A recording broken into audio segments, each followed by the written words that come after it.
there, I'm Achie, speaker, coach, and entrepreneur. I'm also a wife and mom to the Shawns, my brilliant hubby, Sean Sr., and my vivacious toddler, Sean Jr. I am a perpetual student to this thing called life, and boy, has life taught me some lessons. What I absolutely love is helping you to identify and debunk the limiting beliefs that cause you to hide from your awesomeness. It's time to reprogram your thinking. So settle in, get comfy, and let's girl talk. Just you and me. This is the I Am Achie podcast.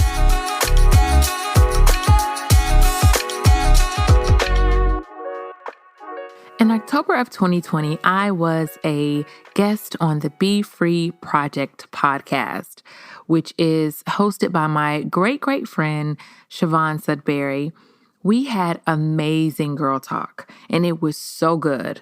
You guys, Siobhan is a keynote interviewer, and like Oprah, she asks questions that make you dig deep and truly reflect on life in meaningful ways. I shared the story of how I unknowingly began my personal development journey at the tender age of 15, what my greatest fear is, how I show up for myself, how I support other women, and the importance of believing in your vision. We dropped some major gems in this episode. I actually listened to it myself several times, and I rarely do that. So grab your headphones, your notepad, your beverage of choice, and let's hop in.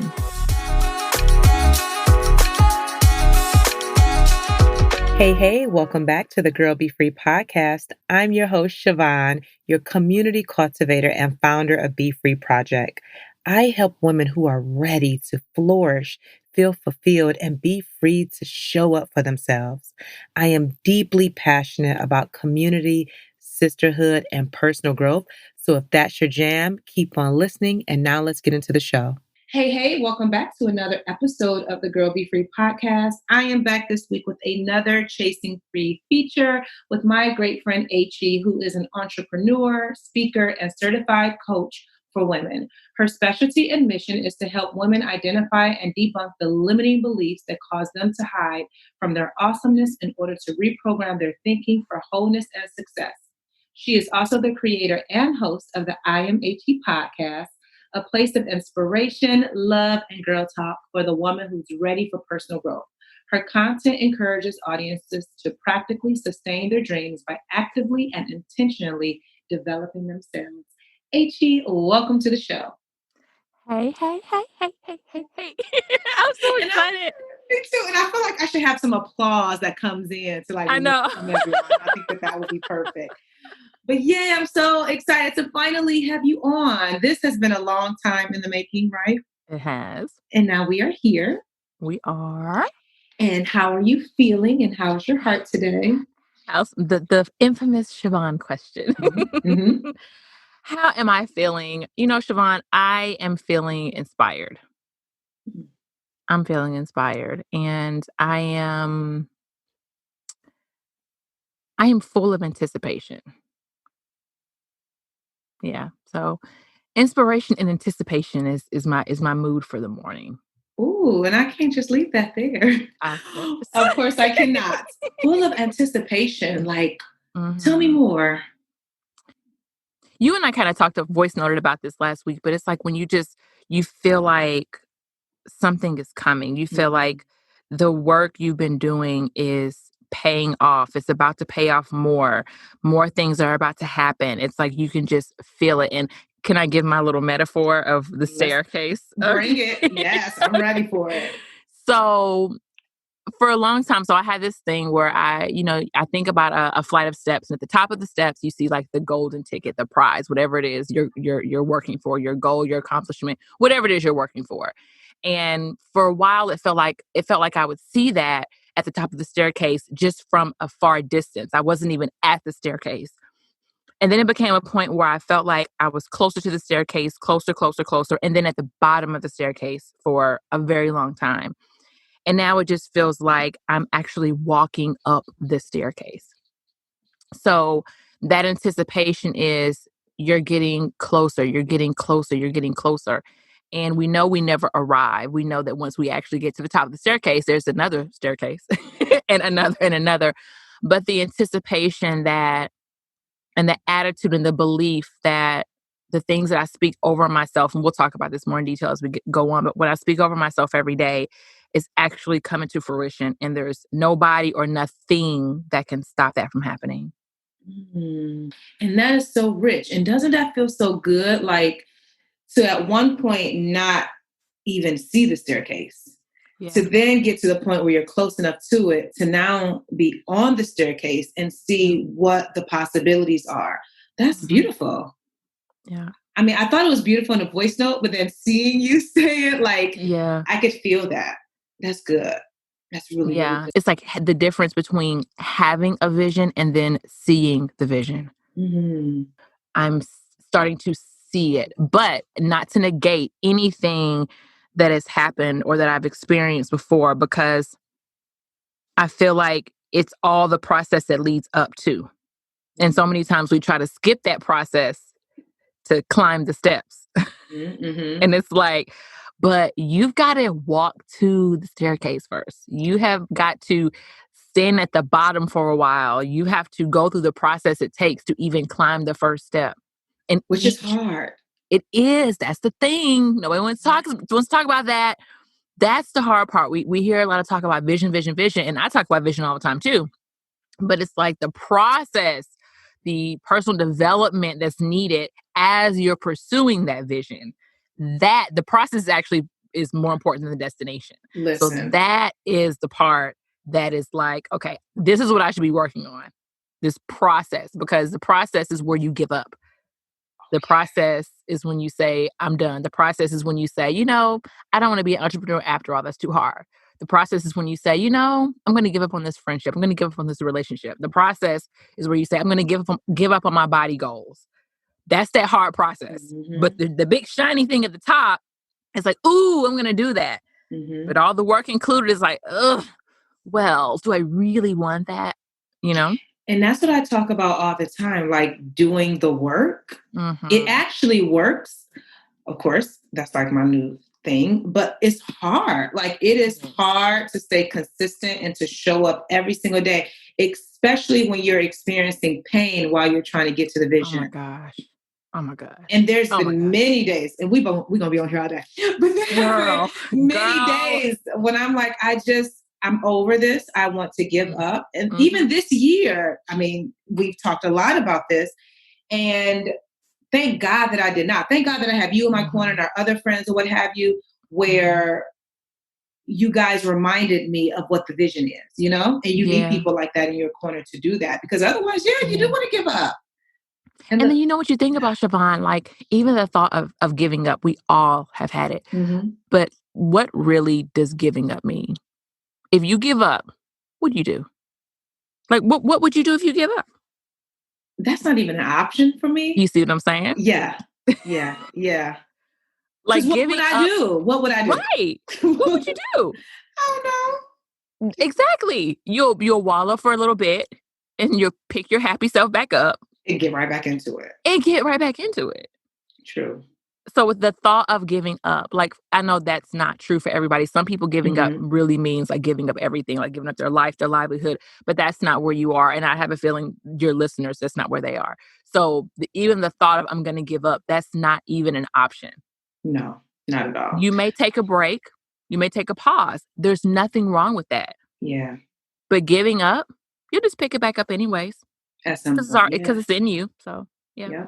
So tell me, what inspired you to begin to create the life you want? I'll take it back a little bit. I've been on this personal development journey for many years.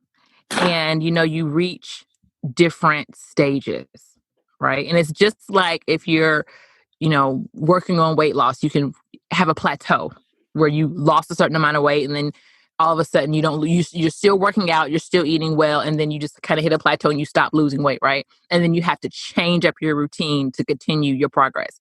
The same thing with personal development. And I would say when I first started, I didn't even realize I was, but I first started I was almost 15 years old when my mom passed away. That's when it kind of started for me because I had to kind of carve out my space, like who I was, really quickly. Because my brother was in college at the time. My dad had to go back to work, and he was an over-the-road truck driver. And it was just me. So I was left to manage the home, pay the bills, like make sure I got myself to and from school, like fill out all my college application, paperwork and all the things. So at a young age, I was forced to grow up and just kind of not, granted, I did not have it together. I did not have it together. But that was the first time where I remember having to kind of like stand myself up and say, okay, Achie, what are you going to do? And I think that's like one of the first questions you ask yourself when you're like on your personal development journey. What are you going to do? And so I didn't have the answers, but I said, what are you going to do? At the very least, because if that was the point, my mom passed away. I could have completely given up, right? I could have went in the shambles. Now I did deal with some depression that I didn't even know about until I was in my 20s. And there were ways that I was crying out and crying for help. But considering what I went through, I kept my head on straight. You understand? And then as I got into my 20s, having fun, all the things, but still always asking myself, okay, Achie, what do you want? What kind of life do you really want? I'm happy that my parents made it because I'm from Cleveland. Everybody who listens to this knows Siobhan's a Cleveland girl. Mm-hmm. So I was born in Cleveland. My parents were raised in Cleveland. I still have family in Cleveland as we speak right now. But they left Cleveland at a very young, when I was young, I was 4 years old. They left and they went to Atlanta. Moved to Atlanta. That's where I was raised for most of my life. And when we got there, we went through some hardships, but I saw them kind of pull themselves together. So for me, I saw the blueprint of how do you do this? How do you pull yourself together from what is seemingly nothing? So when I got in my 20s, even though I wasn't crystal clear on what I wanted to do, I was always working towards something. In my mind, it was always, you can be better, you can do better, you can be better. And going on to my late 20s and even my 30s, that thought process just continued. And the pinnacle of that, of me just saying as of late, I would say the past, I don't know, several years of, okay, it's time to up your personal development game, so to speak. It's time for you to go to the next level, is when I was dealing with some anxiety and I didn't realize I was dealing with anxiety. And I found myself in the emergency room of a hospital from an anxiety attack that I had no idea I was dealing with. And I question a lot of things because I've been on this journey all this time. I know all the books, all the things, all the conferences. I've been like a lifelong conference goer. And I found myself at this place. I said, okay, clearly you're somewhere where you are not familiar. So there's some things that absolutely have to change. And so for me, that is when I thought I was serious before Siobhan. Mm-hmm. Right. But I really, really, really got serious. And I wanted to go through that story and kind of give the different steps because, we're always on a journey. Everybody is always on a journey. And I consider myself always being on a journey to better myself. Yes. And I think that it really just got pointed like the past few years. I'm like, wait, you're ending up in hospital rooms? Like, you don't even do hospitals. What are you doing? Mm-hmm. So that was the pinnacle for me. So tell me, like, you had this insight at 15 years old, like after the passing of your mom, and then asking yourself at this point in your life, 15 is so young, right? Very. What do you want for your life? Mm-hmm. Like, is that something that was instilled in you that traumatic experience for you, where it was taught in your home, like figuring out what you want for your life? Because that seems like a big thing to think at such a young age. And then Right. not only to think it, but then to take action. Yeah. So again, I did not have it together, and I'm not going to say I had the answers, but those were the thoughts that were going through my mind. It wasn't taught per se in my home, but it was shown to me. Okay. Okay. Both of my parents from Cleveland, Ohio, both from, tumultuous childhoods. My dad was on his own since he was 14 years old. My mom had my brother when she was, I think, 17, dropped out of high school, as well as my dad, just kind of trying to survive, just a life of surviving, not a life of abundance, not a life of more than enough, a life of scarcity, surviving, barely getting by, low mindset thinking. And to see them go like full of debt, and to see them go from that and take a step out and say, we're going to leave Cleveland. And Siobhan, you and I have talked about this. Yes. When you're from Cleveland, it's every city kind of has their thing, their vibe. It's a big deal if you're from Cleveland and you decide to leave. Yep, sure enough. It's a big deal. It's a big deal. So when we did that, it was like, what? Y'all are like leaving for real, for real. And they sold everything we had down to our silverware so that they could move to Atlanta for the summer, find us a place, and then we would come down because we stayed with my grandmother, my great grandmother for the summer. But what that showed me is that, and I didn't even know this is what it was showing me. I didn't put it together until I got older, is that you can take what you've gone through and create something completely different. You better preach that. That is so like good. you don't have to be a product of your environment. That's if right. you don't choose to be. Yeah. You So can true. take a step out. You can take a step out. You think it was easy to sell every single thing, to leave your kids there for the summer? My parents were very particular about us. That's why we went to my great grandmother's house, because we did not like sleep over at people's houses, family, cousins, none of that. They were particular. But to leave us for the summer, to go down to a place that they knew nothing about. I think they had some distant cousins at the time that lived there, but to completely uproot everything they know with someone with a ninth grade education and someone with an 11th grade education, and say, we're going to move and we're going to give our kids something better than what we had. So I don't even know if they really realized the intensity of what they were doing and what they were showing us. Like, you don't have to settle. I don't care where you came from. It could be poverty, it could be abuse, it could be scarcity, it could be prison. You don't have to settle for any of that. You can create the life you want to live. And that showed me that. So the first thing that I just realized is that, I always said, Siobhan, oh my gosh, I always said, I never want to be the girl that people look at and say, oh, she doesn't have a mother. Because I tell people I don't have a mother. I share that. That's a big part of my story, but that is different from someone looking at me and the way I behave or the way I act or my lack of wisdom or knowledge and say, oh, you must not have a mother at home. And I never wanted to be that girl. So at a young age, when I dealt with that, it was instantly like, okay, you've got to get it together. Like, you deal with what you have to deal with, but you have got to find somewhere in you to get it together. And it wasn't perfect. I mean, I was angry, mean. I mean, you go through that stuff. But in me, as you have to pull yourself out of this, and you have to make her proud. Like, you will not fall in the ditch. You have to take what she has taught you for 14 years and you make some lemonade out of these lemons. That's right. You know what I mean? I was just telling our mutual friend that I said, when I was young, I never wanted anyone to look at me with pity or like I was some charity case. And so it didn't hit me until now that we're having this conversation, because my mother made her choice when I was 15 years old. I had to do something. Yes, at 15 years old is when I moved out of my mom's apartment or what have you and moved in with my grandmother.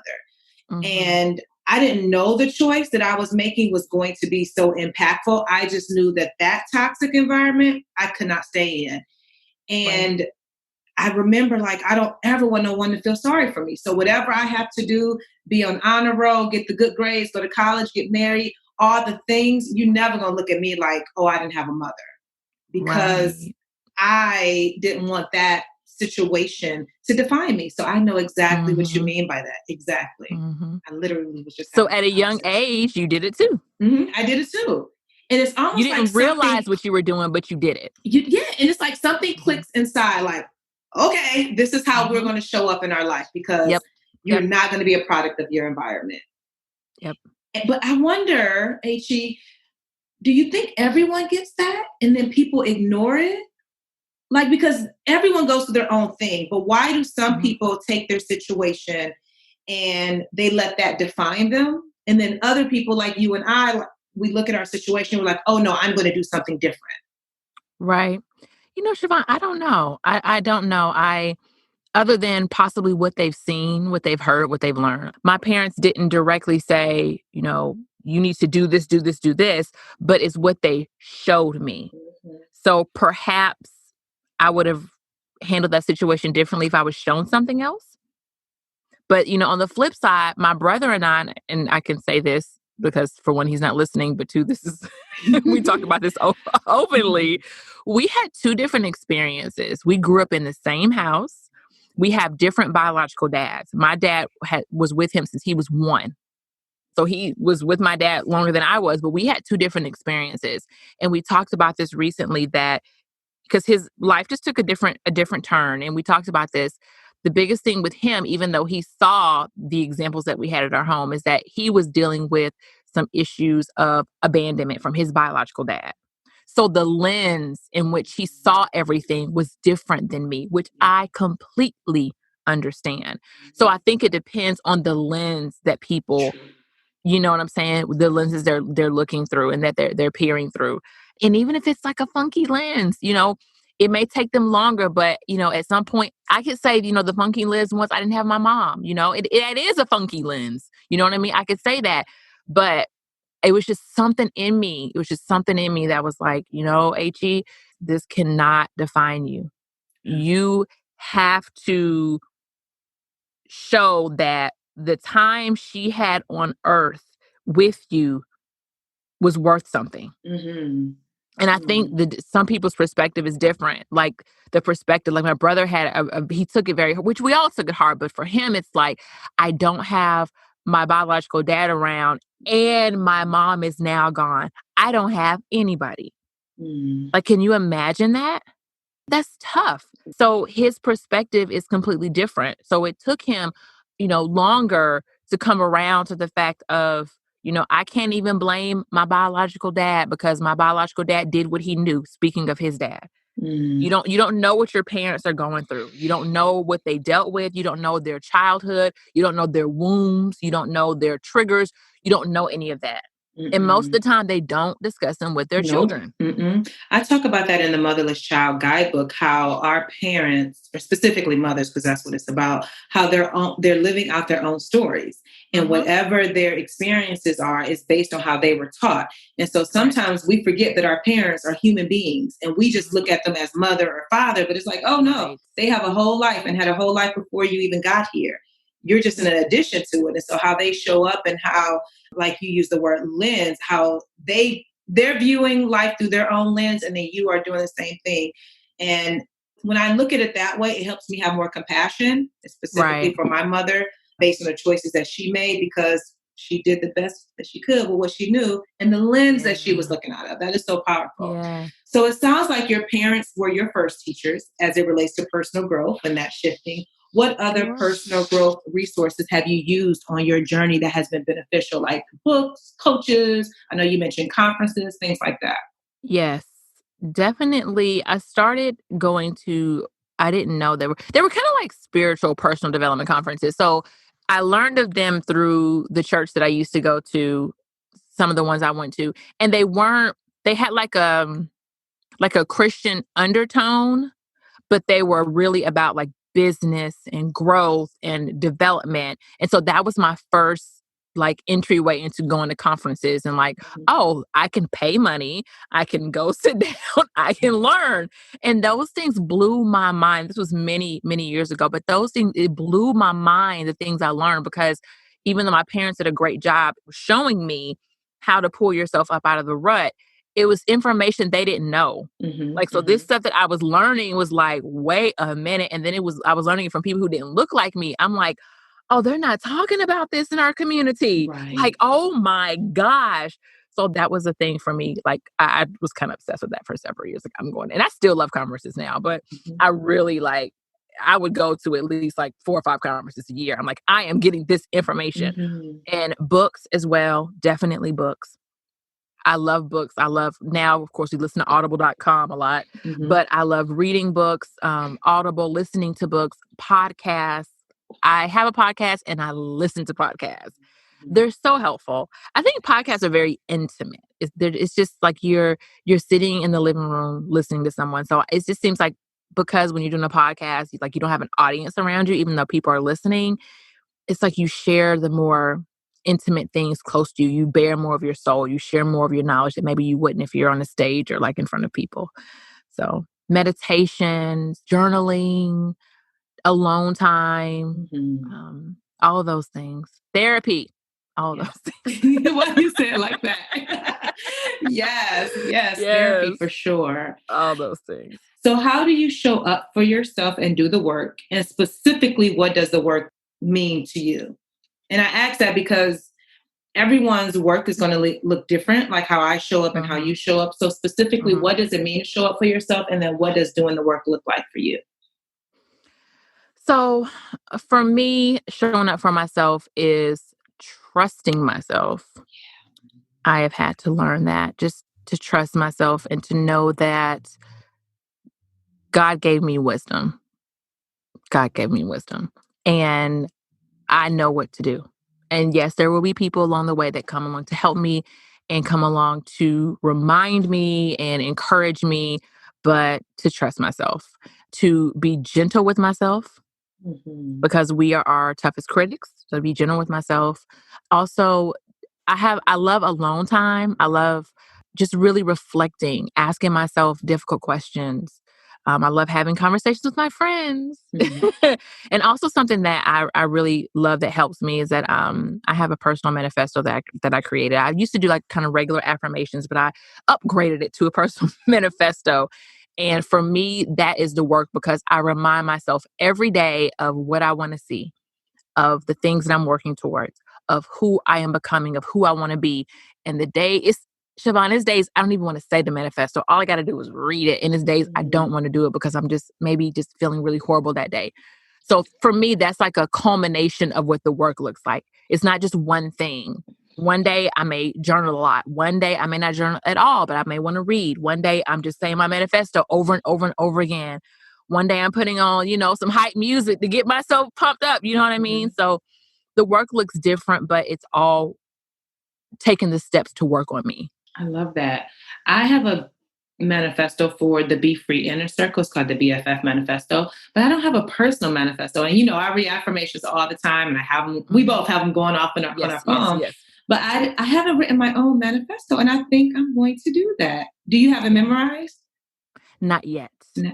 But Okay. Did you record yourself saying it, like I on a have not. voice note? I have not recorded myself saying it yet. I actually want to memorize it first. Okay. I I'm have going to portions of do. it memorized, but I don't have the whole thing memorized. Okay, I'm gonna create my own manifesto. How about that? And I'm gonna record myself saying it. And I think that would be a good challenge for anyone listening to have a personal statement that you say to yourself to inspire and encourage yourself to keep going. I love that. Yeah, All it's right. 7 whole paragraphs. Wow.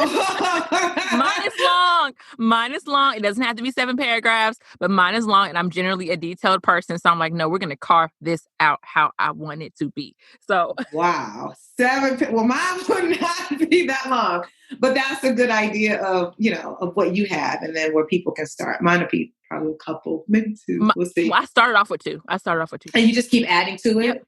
I Yep. love that. I was listening to now one of my favorite podcasts, and I didn't even text you this yet. It's called The Big Leap. So you've heard of The Big Leap, the book? Have you heard of it? I feel like I With have. Gay Hendricks. Well, he has a podcast Okay. to the book, and he shared like his 5 main goals. And one of the things he said was, "I want to do more of the things that I love." And it was kind of like a manifesto, if you will, because it was like these 5 solid statements of how he lives his life. And I'm like, So when you brought up manifesto, that just kind of reminded me of the podcast, which is really good, by the way, to have something like that I just recite over and over again to speak life into myself. So I love that. Yeah. And then like during the day, like sometimes I'll just like one of the things that I say is every single day my dreams and desires are becoming a reality. So I just literally like in the middle of the day, I may just blurt that out. Because I say it so I don't have the whole thing memorized yet, but because I say it so much in parts of it that I know, it'll just come out of me. Like the morning I woke up and I just kept saying, every single day my dreams and desires are coming to reality. Every single day. Like every single day my dreams and desires are coming to, you know what I mean? And that's a mood booster in itself. Yeah. Yeah, because you're speaking life over yourself. I love that. Yes. So tell me, what is your biggest fear and how do you overcome your fears? My biggest fear is dying without fulfilling my vision. One of the reasons, and it's actually gotten stronger since I had my son, is because part of me fulfilling my vision is breaking down the walls and the barriers that I grew up in, that I was taught, that society has taught us. And I don't want that for him. So it's kind of like how my parents, by them doing the work that they did to improve their lives, showed me. It wasn't even them sitting down and giving me a lecture. It's the same. It's like, I want to show him several things. I want to show him what's possible. I want to show him that he can just live as free as he wants to be. Mm. And I also want to show him how he can marry a woman as a boss. Come on. Yes. You know what I mean? Like, you don't have to, like, if you want a woman that you just want to take care of, do your thing. But don't be afraid to marry a woman that's like, they got her stuff together. Absolutely. They got her stuff together. Like, let that be the standard, actually. Yes. Ooh, because I'm going to say this really quick, going a little tangent. My husband and I talked about this, as men, they're conditioned and taught, you have to be the provider, you take care of the woman, you forget about your emotions. If you're not doing this, doing that, you're not a man. And then the woman is like, you have to manage the home, you have to rear the children, you have to fix the husband. The husband is there, he's used your project to fix. And it's like all these conditioning. And it's like, what about when you don't need any of that? And you just choose each other, not because you need each other, but because you want each other. Yeah. So therefore, I am not intimidated by you, wife, if you make as much money as I do or more. Mm-hmm. Therefore, husband, I'm not going to look down on you if you don't make as much money as me, or I'm not going to be resentful of you. Mm-hmm. And I'm not going to, and we don't have to dance around the issues, because so many people are stuck in relationships and they're dancing around things because it's need factor. Mm-hmm. I can't let him know I'm miserable because I need him financially. I can't let her know I really don't want to be in this anymore because I need her to raise these kids and keep this house together. I need this dinner to be on the table. Like let's remove all of that. So part of it is removing all those standards and those boxes so that he can be as free as he like and choose based on what he actually wants, not based on what he thinks he needs. That's good. And it takes a lot of work to unlearn this conditioning that we were born into, and to really go back to like the second question I asked about creating the life you want. That's what it's about, creating the life that you want. And it can be as unconventional as you want it to be. Yeah. Versus so many people, and it's because of how we were conditioned. They're following these rules that somebody else made up that don't even fit for your life.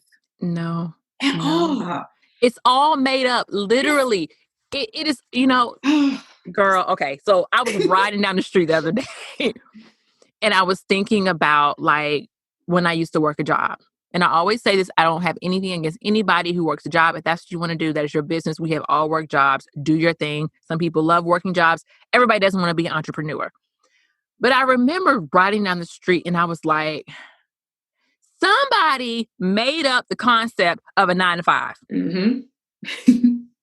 Somebody said, we are going to create this company and we need workers. What can we do? Oh, we need the maximum amount of work out of them. How about we have them work 9-to-5 or 10-to-6 or 11-to-7, these 8-hour, 9-hour shifts? What about if we do that? Somebody created that model. Okay. Mm-hmm. And we have decided to sit in that model. Without questioning it. Now, this is just an example because it's what I was thinking about, but apply this to any situation you can think about, right? Yeah. But somebody created this model. In my world, I'm like, just do away with all 9-to-5. So it's like, well, who would work these jobs? First of all, you don't need jobs. What you do, you need people who are passionate about what they're doing in life. And everybody is an independent contractor. Mm-hmm. So if I need somebody to work for my technology company, I'm going to hire independent contractors who love technology, because that also reduces the amount of check collectors, people who are just there to collect the check and wasting your time. And turnover. Exactly. And turnover. You have less overhead. You have higher productivity. People are happier. You don't have to work 9-to-5. You don't have to worry about creating all the supporting everybody with their insurance. Like, everybody's running their own show. So I was just thinking, like, I vote Achie for president. Right. You got my vote. But the thing is, and then that will ignite what people really, everybody has a gift. Everybody has something they're good at. Everybody has something they love to do. Everybody does. And if you can explore that and find out what that is, and then you just give your services as a business to business services. Again, this is just an example I was thinking about for the point of everything is made up. Yep. Everything you see is made up. It came from somebody's brain. Yes. So you could do the same thing. Mm-hmm. And so for me to answer the other part of your question of like, what do I do to like overcome that fear? It's just realizing that what I see for myself and the version of myself that I see exists. It exists in a reality. It's just my job to do the work so that I can catch up to that and it becomes current reality. You know what I mean? I love that. Yep. Like sorry to go on that rant, but somebody needs to hear that. Yes, we all need to hear that because the condition, people are not talking about the conditioning. And it just became like in my awareness reading the book Untamed. And when she talked about like the social programming and the conditioning, and then I'm looking at my life and I'm like, wait a minute. All of this right here is what someone told me to believe. So now I have to take a step back and say, do I want this or do I want that? Right. Do I want this or do I want that? And if I don't want this, it's okay that I don't want it. And I get to define what I want next, or decide, I should say, what I want next. And that takes work. And I remember years ago when my husband started like his personal growth journey, and this is when we were heavy into the church. He decided to stop going to church. Girl, that's a whole other podcast. It's a whole other podcast. It's a whole other. But I remember as he was reading all of these books on all these different religions and just doing a lot of inner work and growth or what have you. And for him, it was lonely because no one really does that. Like it's very few people who will leave what they know to be true to figure out a truth for themselves. And even though we bumped heads several times on a lot of things, but I admired that about him because I don't know. That takes courage. It takes a lot of courage. And now being around him and just kind of doing my own inner work, I get it now. But thank God I have a circle around me where everybody is doing their own work and creating the life that they want. And so it's not lonely for me as it was for him many moons ago. You know? Right. Yeah. Right. I think the biggest thing people should realize is that life is actually a buffet. It's not a prefix menu. And we're always presented with no, you have to have the steak and the potatoes, the green beans. Oh, you could have asparagus. That's the only, change you can make. And you have to have a bread with butter. That's all you can have. Like, what about if I want some pasta linguine with that thing? With some shrimp. But that's not how it's taught. This is how it's supposed to be. This is how life goes. A through Z. This is it. If you want the biggest lie ever told, especially to us Americans, if you want to succeed in life, you go to school, you get an education, you get a degree, you get a good job. That's the American dream. It's like biggest lie ever told. If that is the life you want to live and that works for you, it is the biggest truth for you. But for many of us, we try to follow that blueprint, not because that's what we thought would work. It's because that's what we were told would work, or that's what we were shown would work. How many of us are actually using the degrees that we got to do what we're doing today? That's a whole nother story. Correct. Whole nother story. So tell me, what keeps you motivated on days when you feel overwhelmed? Literally, Siobhan, this is really simple, but sometimes I just look forward to the next day. Okay. I do. Some days I look forward to the next day. Some days it's, reading my manifesto or affirmations or listening to podcasts. And music's a huge mood booster. Music's like in every part of my day all the time. So music's a big thing. But the big thing for me is just saying, you know what, tomorrow I'm just going to lay down. I'm just going to wake up tomorrow and just try it again. Because sometimes when you are, no matter how much, personal development you do and how much personal growth you've experienced, we all have down days. Yes. Yep. And I don't know about you, but when I am in a funk, I'm not going to pick up a book and be like, oh, I should be enlightened. No. I'm just not going to do it. I'm crying. I'm going That's for what a walk. I'm that's under what my I'm covers in the saying. bed. That's it. That's what's happening. And I'm looking forward to the next day. I'm like, God, just if you can wake me up tomorrow, we would try this again. My moods will be leveled out. Mm-hmm. Let me, and sometimes it does take going outside, like you said, going for a walk. But a lot of times it's just, let me just be by myself, have this moment, let the feelings process. That's a big thing. Sometimes I was just telling my sister-in-law this. I think she's going through a divorce. She hadn't admitted it, but I think she's going through a divorce. And it's really, she's talked so much about the pain. I can't let it hurt anymore. I can't let it hurt. I said, no, let it hurt. Mm-hmm. Do not rush that emotion. We want to be happy all the time. We want to be excited all the time, but nobody wants to fully experience the pain, the hurt. But there's transformation and growth in pain. Amen. Yep. I'm not saying wallow forever, but let it properly process. And most of the time we don't do that. We want to rush through it so we can get back to the, oh, I'm so happy. But it's like, deal with that growth. Transformation happens in discomfort. Amen. Yep. I second that. I know exactly what that feels like. And also to feel it in your body, like I was just maybe about a month or two ago, I acknowledged that I was angry. I think we talked about this. Yes. Oh, yeah. We talked about it on your podcast. Yes. I was about to say, yeah, we did talk about it on my podcast.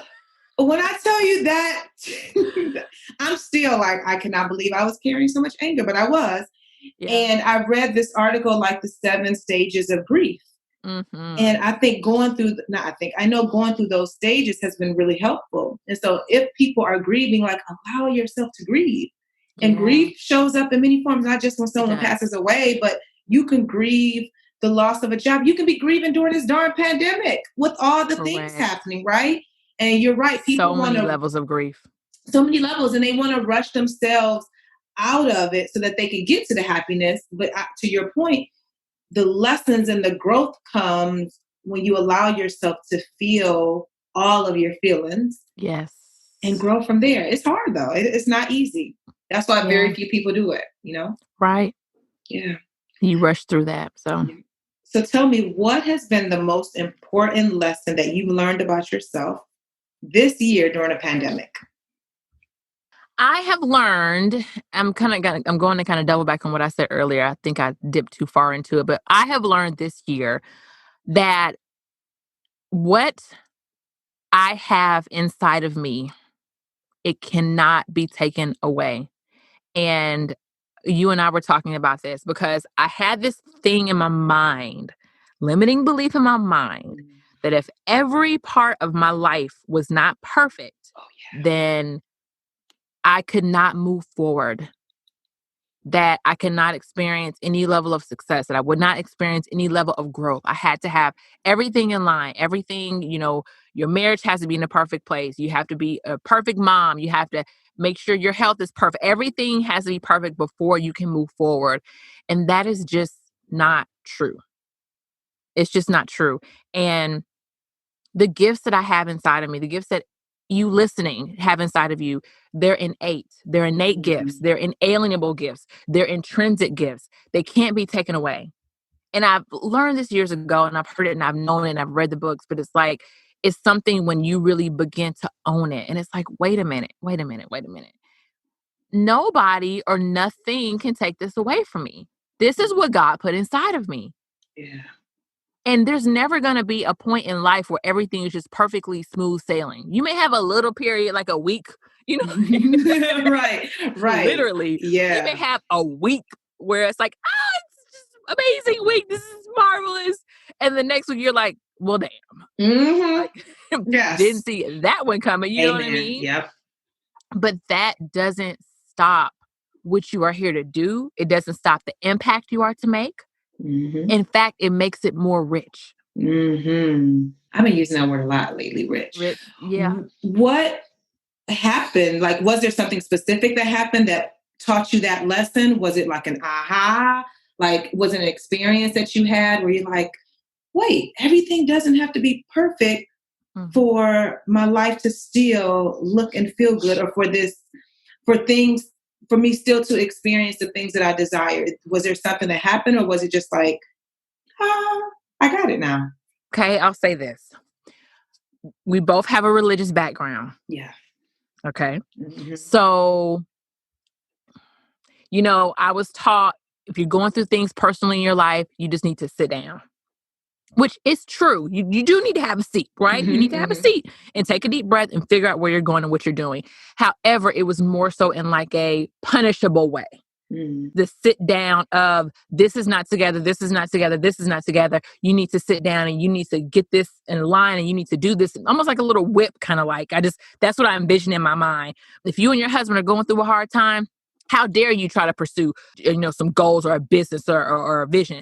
I'm thinking, well, hell, he ain't stopped working. Right. Right. Like, he's still working his business. You know what I mean? Or if I worked a regular job, do you stop going to work because you and your husband are going through a hard time? Do you stop going to work because you reached a rough patch in your parenting or in a friendship or something? Do you stop? No. Right. Like you may retreat a little bit, but you just keep it going. And for so many years, Siobhan, it seems like every time I would get like a step up or a step ahead, something would happen and my mind would say, see, this is why you need to stop. See, this is why you don't need to be working on this, because this stuff ain't in order. This stuff, this you ain't in the will of God right now. Right. You having problems because you ain't in the will. Mm-hmm. It's like maybe I'm having these difficulties because I'm rubbing up against some belief system that's going to bust me through this box. Yes. Maybe that's the friction. I decided that I'm not going to stop my life. I'm not going to stop my progression. I'm not going to stop my growth. I'm not going to stop what I see for myself because there's things happening that are brushing up against the comfortableness of life.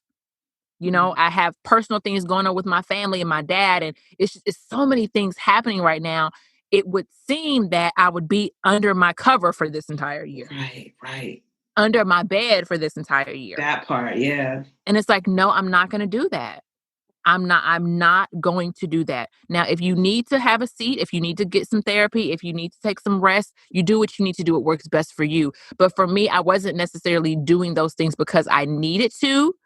It's doing those things because I felt like I'm doing something wrong. And it's like, you're not wrong, Achie. This is just life.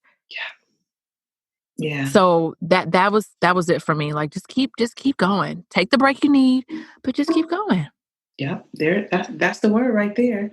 So tell me, what are you most proud of? What am I most proud of, Siobhan? You know me. Yes.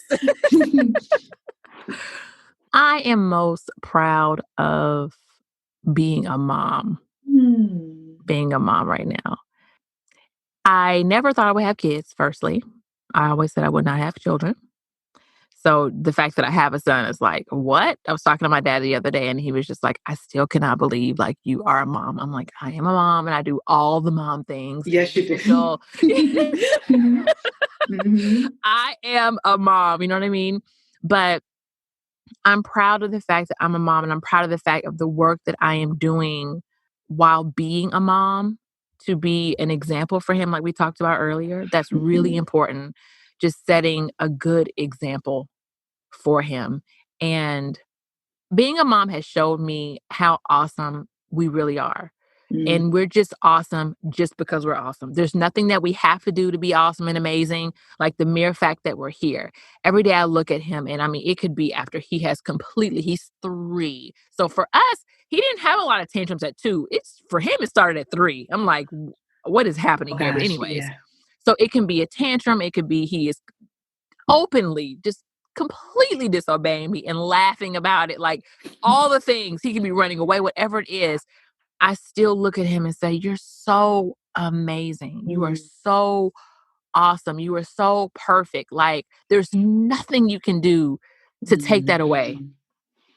And that just reminds me of who we are as people, as humans, as, I said, we're the apple of God's eye. There's nothing we can do that can take that away. And I'm so proud to have a son. I'm so proud to be a mom. I'm so proud to be blessed to raise him. I'm so proud to continue doing the work that I do so that he can have a great example of what freedom looks like. Yes.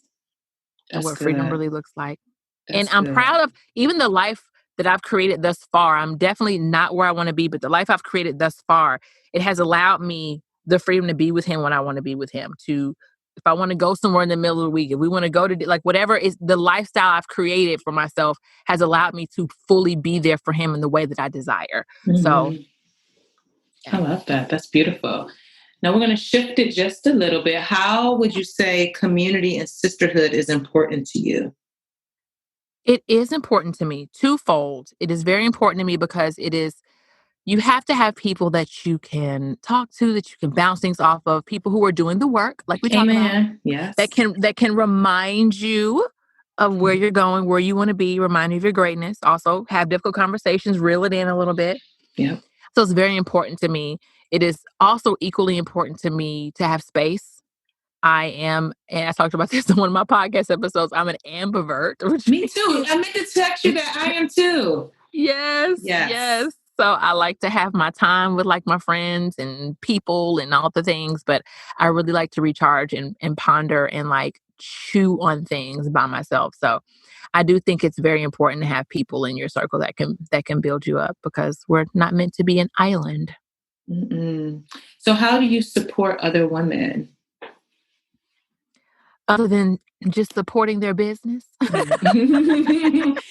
Y'all, you do, yes. I do, y'all. I be buying Siobhan's courses and her cards, her affirmation cards. And yes. I did send that to you sent it to my family member for me, and she sent me a text yesterday. I meant to forward it to you. I'll just do it publicly here. Yeah.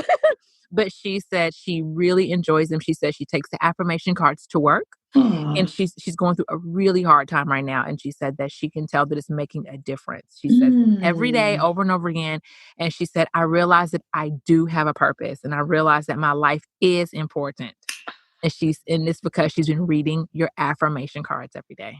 I see you trying to make me feel all good inside. It ties into everything that you've been sharing today, like why we have to do the work, why we have to create the life that we want, because there's someone out in the world, because I don't know your sister-in-law, right? Who needs what God put in me to help her through this difficult time.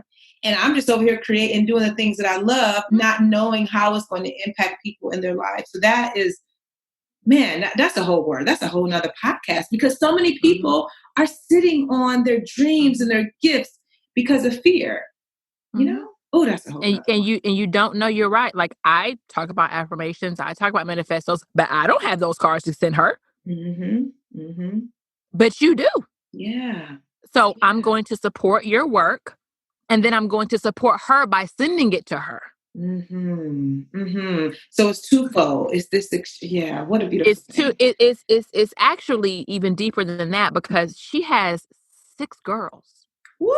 Jesus, 6 daughters? Yes, ma'am. Good God. Her and my brother have a total of 7 kids together, and they have 6 girls and a boy. So the way that you show up is showing your children something. Amen. Yes. So your affirmation cards are going to change the lives of her daughters and her grandchildren, because she's a grandmother now. Her oldest daughter's 20 and has a son. So that will potentially change the way that grandson sees life, because Siobhan decided to create affirmation cards. Who are you trying to preach to? Come on now.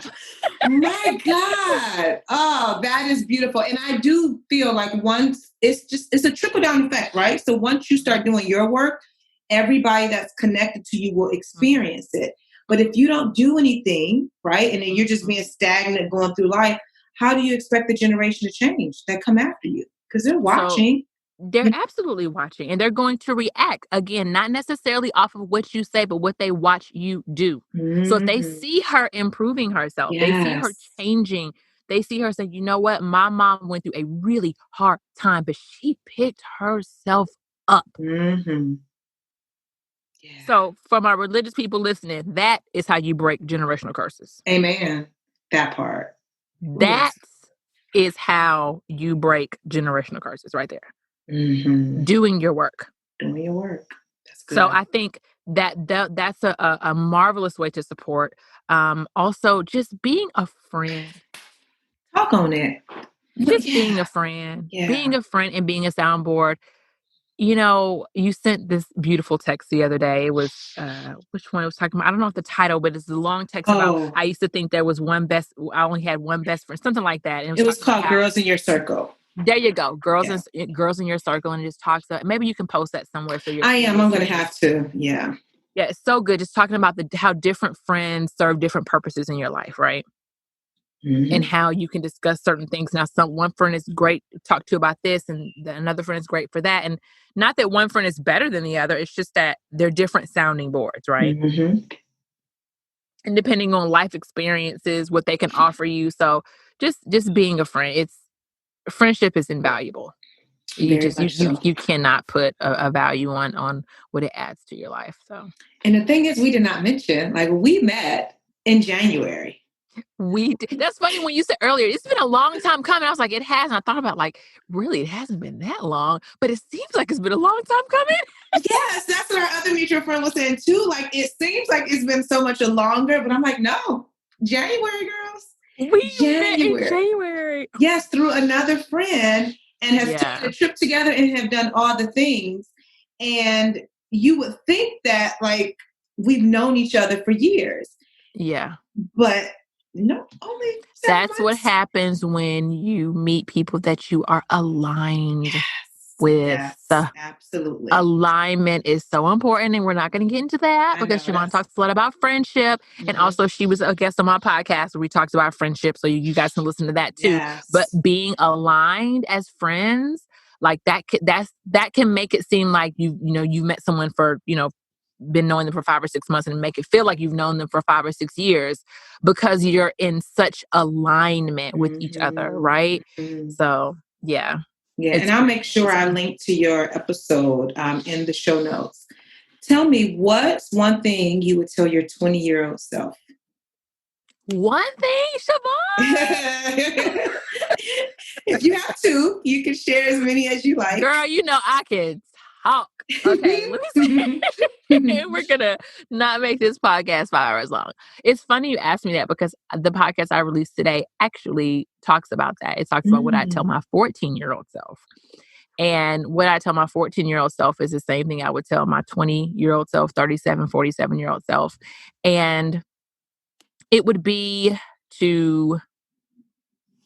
I think I said this earlier, but I was going to say trust yourself because that is a thing that I talked about. But I'll say this. I would say to really understand your power. Understand your power and to not give that away to anybody. For many years, I gave my power away to people who I thought were more powerful than me, people who I thought had more credentials, more experience, more wisdom. And not saying that what they have is not important, but I am pretty freaking powerful. I am a force field of power. And the things that we can create, like we're made like God. We can create our world with words. And to know that I can create anything I want, that I can change, alter anything I want, that I can paint a picture any way I want. Like anything I don't like can be changed. Like, and I have the power to do that. Like, I have the power to do that. And I'm saying it so intently because, gosh, if you guys just know how many years I struggled with that. Always relying on somebody else. Always relying with somebody with the letters behind their name or the letters before their name. That if it didn't come from them, then it's not viable, or it's not thus saith the Lord, or it's not for me, or it's not gospel if it don't come from them. And it's like, but what about what God put in me? Yes. Did you listen to the Abraham Hicks video I sent you yesterday? I have not yet. Listen to that today because it speaks exactly to what you're saying. Okay. Yep. I love Abraham Hicks. But yeah, I will listen to that. But it's like the power that we have in us is, oh my gosh, it's immeasurable. And even if you like scientifically look this up, it's crazy the amount of power that we really have, and nobody really fully taps into it. But just to understand your power, understand who you are, understand why you are, understand whose you are. And when you understand that, it gives you a boldness, a clarity, a confidence that cannot be taken away from anybody. Like nobody can take that away. Nobody. And it's like, I dare you to try. You will get laughed at. But I have not always been this bold. Oh, yeah. Me either. Yeah. I have not always thought this way.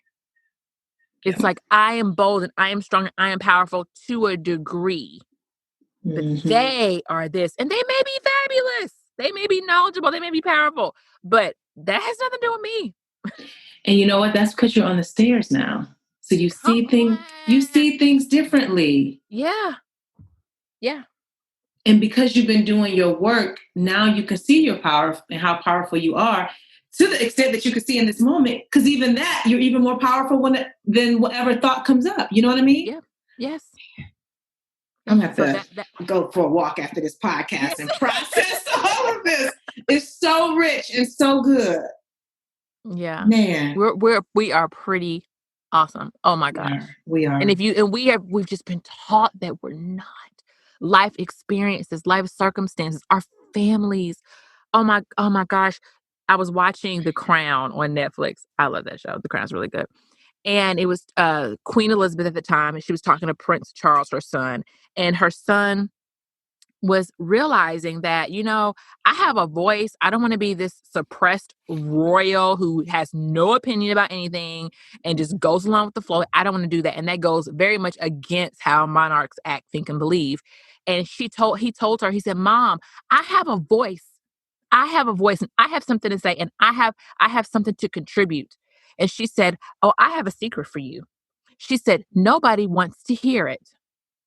This is what a mother told her son. Okay. And he said, no one in this family wants to hear it, or no one in this country wants to hear it. And she said, neither. Now, that's not true. Okay. That's bullshit. That's not true. Excuse me. You have to put an E on your podcast. Yeah. You'll be the second person that gets an E here. That's okay. So good. That is not true at all. It is not true. But I'll tell you something. Can you imagine what that did to him? Crushed his very spirit. Can you imagine the box it immediately put him in? So these are the type of things that we have to break up against. Now that was happening in the Buckingham Palace. Imagine what's happening in regular homes. Right, exactly. Every day. What I mean? Yeah. Every day. So these are things you have to break through. Yeah. One of the things we've been talking about in the BeFree Inner Circle that came up on one of our live chats is about being too much and taking up too much space. And one of the young ladies have said, I said, what do you owe yourself? And she said, I owe myself the freedom to not care about taking up too much space and being too much and smiling too much and just doing too much of this and that.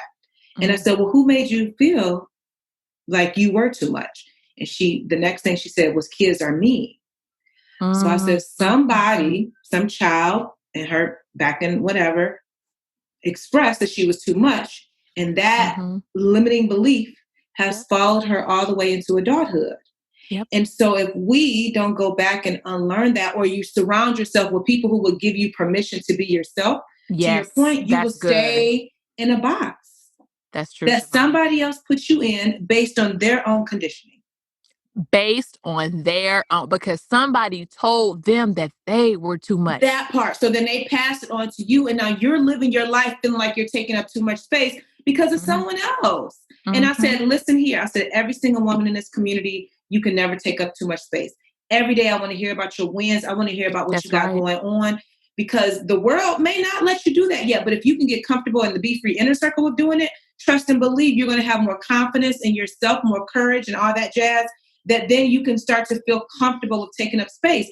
But if no one is giving you permission to do that, you're going to continue to shine down. You're not going to operate in your gifts. And then you're going to be living these mundane lives. Not with me. You ain't anybody. Come on. We know not with Siobhan, honey. Not at all. Anybody that's connected to me, I need to see you win. And I emphasize the word need. Why not? Why not? I can go on a whole tangent. You know how we get. Girl, it's okay. Because we need people like that. We need people like you. Yes. Even those kind of comments, it's like that gives someone freedom to say, what? Yeah. I get to be who I am. I get to win. That was a big thing for me, Siobhan. I didn't think I was allowed to win. I'm serious. I didn't think I was allowed to because that's too much. Yes. You don't outshine people. You already have a big personality. You dare not win too. So you self-sabotage yourself. So you don't win because you think you don't have what it takes. So you're self-sabotaging because you're afraid you're going to outshine somebody. But guess what? They shining too. Right. And we both can shine together. Oh, that's what I'm saying. Oh my goodness. Yeah. My hope is that every single person listening to this podcast, this particular episode, like they find their own truth, right? Yeah. They stop playing small and that they operate and own their power. Why not? Yes. Why not? Oh, I gotta take a walk after this. We're in the pandemic. A lot of people are still quarantined. You ain't got nothing to do but own your power. Come on. And you better be around the right people that allow you to walk in it. Yeah. Oh, man. Okay. What advice would you give to someone just starting out with change in their life? I would say be gentle. Be gentle with yourself. Everything we're talking about, and as boldly and fierce as we're saying it, this wasn't always us. Say it again. This is new. This is right, so you have to give yourself the space and the allowance to bump your head, to make mistakes, to not get it right, and to just be gentle. Know that up to this point, you have done the best that you've known with what you had. So when you get a set of new tools, you don't automatically know what to do with those tools. You have to look at the user manual. You have to figure out the function of them. Think of this podcast as new tools. That's good. So you take the tools, but you got to know what to do with them. And be gentle with yourself in doing that. That's the biggest thing, because I still tell myself this, because we want change immediately. We want progress immediately. We want transformation immediately. And it doesn't happen that way. I find that most change happens slowly. And you don't even realize it. You don't realize. Literally, you'll wake up one morning and you have to even bring to your attention, oh, I don't even talk like that anymore. I don't even think like that anymore. Oh, that friend that was super negative, man, it's been like 5 days since I spoke with her. We used to speak every single day, several times a day. It's like subtle change that happens. So I think being gentle with yourself is very, very important. And also to speak life over yourself. We talked about this too. Yes. It is so important to speak life over yourself every single day, even if you don't have a full 7-paragraph manifesto. It is, because that's a lot, guys. I know that's a lot, and it took me a while to create. But even if it's a paragraph, even if it's a sentence, like I said, if I wake up in the morning, I'm just like, every day my dreams and desires are becoming a reality. If that's maybe the only thing I say over myself that day, guess what? I've said that over myself. And then you got friends that's sending you voice notes and text messages on a daily. Hey, Achie, top of the morning to you. Exactly. Listen. Great morning, grand rising. The way we got this set up, ain't no way you ain't gonna have a down a moment, right? Not with us in your corner. Not at all. Yeah. I love that. That's a really, really great advice. So I have a question that you're not aware of, but I want to know, especially because you are a music head. What are you? You're like, what are you about to ask me? What are your top 3 albums? Oh, all time. Top 3 albums of all time? Of all time. Oh, Siobhan. Oh, man. I would have loved to know this ahead of time, because I have to dissect. Okay. One of them, top. Okay. Let me think. One of them off the top of my head is Jay-Z, Reasonable Doubt. That was like his first like commercial album. Listen, classics. Okay. So Jay-Z, Reasonable Doubt. Let me think. Oh my gosh, I'm on the. Well, let me think of some things I like just completely jammed off of. When you ask me that, I'm thinking of like old school stuff. I really love Daniel Caesar. He's amazing. I really like him, and he's very unassuming. Like if you see him, you would just not. First of all, he doesn't even look like he sings or he's like a musician at all. And then like when he opens his mouth, it's like, what? Oh my God, please sing more. I love him. I like Drake. Oh yeah, me too. I like Drake. I like Drake. And let's see. It's funny. I heard you say something. I listened to the beginning of I listened to the whole thing of your podcast this week. You were talking about Big Sean's new album. It's so good. I meant to text you. I haven't heard the whole album, but I like Big Sean. Me too. I like Big Sean. So I'm gonna have to check the album out. So I think that's it. And I know I'm forgetting something. And after this podcast, I'm gonna be like, why didn't I mention this or this or this or this? But I'm gonna leave it right there. I think I'm gonna leave it right there. You did good.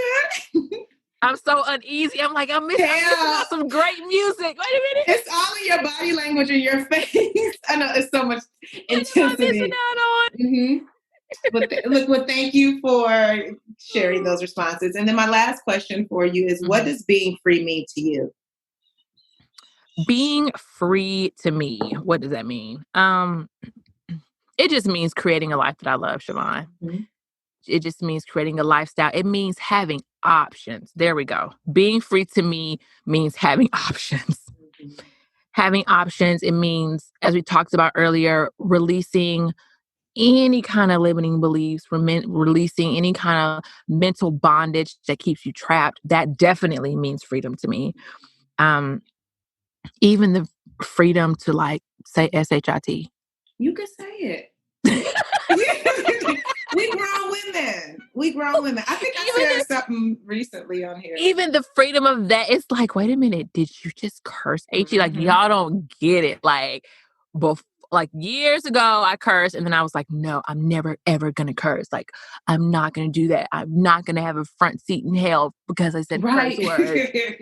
It's like, wait a minute, if I say shit, I'm not going to hell. I'm not. I promise I'm not. But what that does is may upset the 5 people in my head who I think are always watching me, which they are not. But it's like, just the freedom to really just be who you are, unrestrained.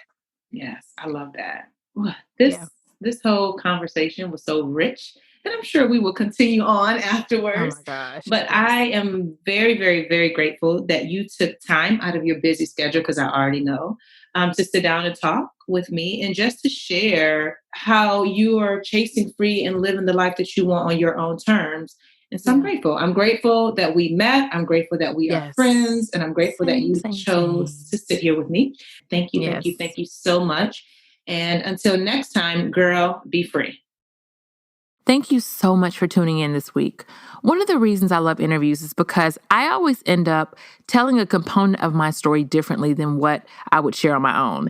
And when I go back and I listen, I actually learn something about myself, something that maybe I wouldn't have shared on my own, not because I didn't want to share, I just didn't think about sharing it.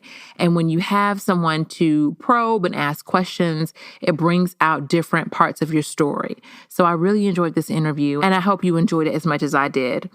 If you'd like to connect with Siobhan, you can visit her website at www.BeFreeProject.com, or you can connect with her on Instagram at Siobhan Sudberry, as well as at BeFree Project.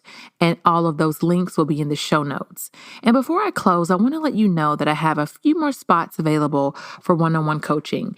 After receiving several coaching requests, I decided at the end of 2020 to reopen my schedule to make space for individual clarity coaching sessions. It's been truly amazing to serve in this way, and I've thoroughly enjoyed connecting with some of you and being a guiding light of sorts as you navigate through life's challenges. For a limited time, I'm offering these sessions for 50% off.